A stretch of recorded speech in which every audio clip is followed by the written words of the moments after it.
Good day, everybody, and welcome to another edition of the Military and Foreign Affairs Network. I am your host, the voice of reason. Today, we are going to continue our ongoing analysis of what we would call the Chinese threat.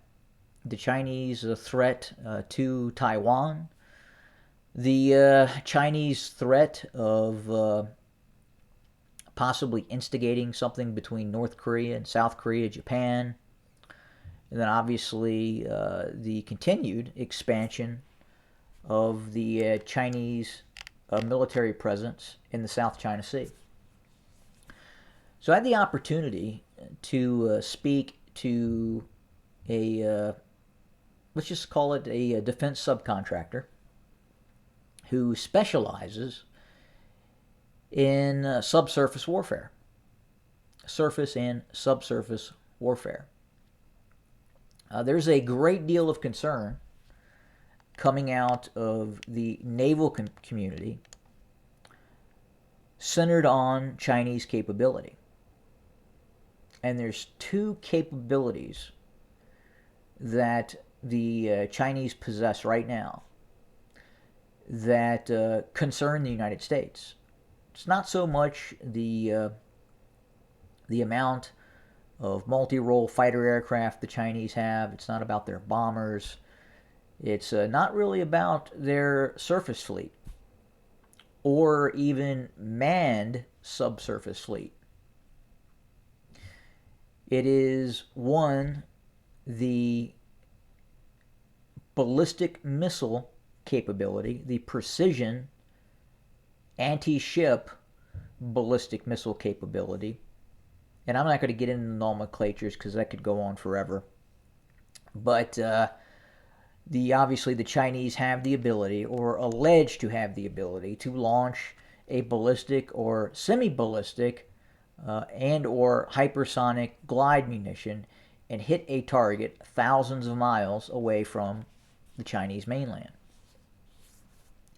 The other component of the Chinese threat to the United States is subsurface drone capability. And apparently, at least from what I was told, that the Chinese are aggressively enhancing their subsurface drone capability. That, in combination with that precision-guided ballistic missile capability that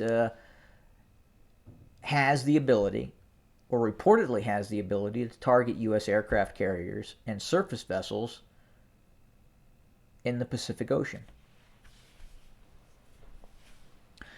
So this defense subcontractor believes that within the next 5 to 7 years,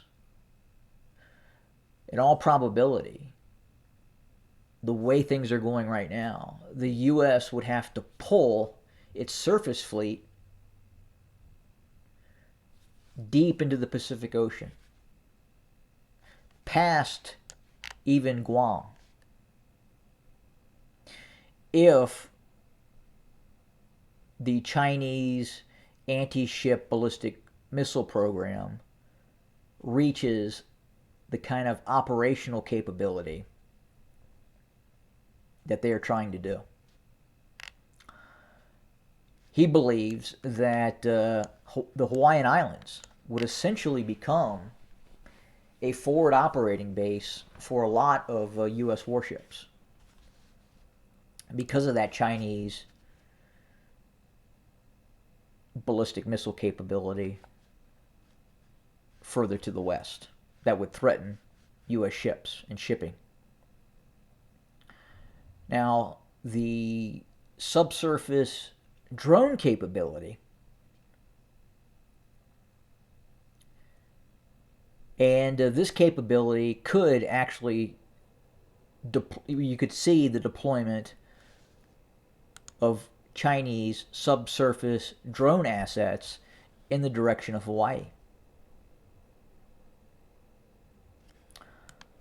So big concern, obviously coming out of the Pentagon. There's been continued talk about the prospect of a Chinese operation against Taiwan. Again, the prospect of a successful amphibious operation against Taiwan is remote. But a blockade that would threaten shipping around Taiwan, prevent aircraft from leaving Taiwan, that would just be as impactful as a possible amphibious operation. So the Chinese could be developing the capability to simply besiege Taiwan and eliminate any capability to resupply the island, and basically require Taiwan to capitulate through this blockade. So it'd be a very challenging environment for U.S. ships to operate near Taiwan because of the threat of a Chinese cruise missile capability.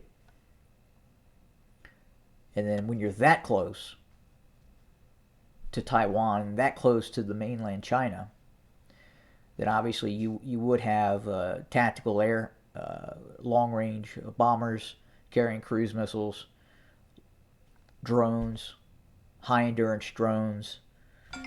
That would become a threat